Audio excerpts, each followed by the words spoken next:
From the snow in the Sierra to the valley where the roads have been wet and slick, we certainly saw some accidents overnight and throughout the morning, along with some power outages reported earlier. News 10 Jeff Maher continues our team coverage from Land Park, where hundreds were without power for hours. Events of this storm, a large avocado tree that toppled over on top of a power line. They're working on removing the branches.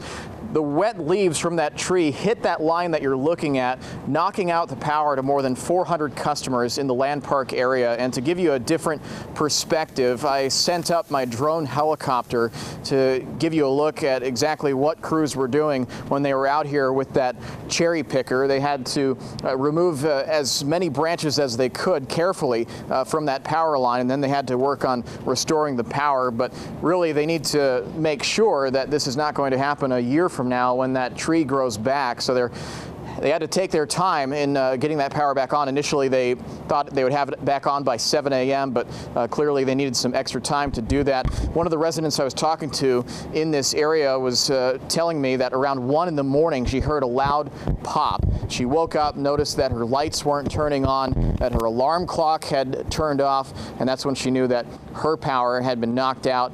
She wasn't planning for it, and she certainly had to make some quick adjustments this morning. It was more the find the travel alarm clock, remember where the flashlights were, kind of stumbling around for a few minutes. Yeah.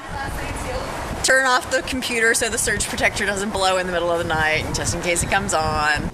And this is video that I shot when the storm was at its peak as I was driving from West Sacramento up US 50 to Hazel in the Orangevale area, where a couple of accidents had been reported. And really what was noticeable with this storm was the fact that a lot of wind was associated with it. You had a hard time standing up outside, not to mention the on and off again rain that we saw all morning long. But for the most part, throughout the valley, drivers did take it slow. They were careful. No major accidents reported along 50 and 80. In the meantime, crews are working to clean up the branches and leaves that are still here from that power outage in the Land Park area. For now, I'm Jeff Maher, News 10.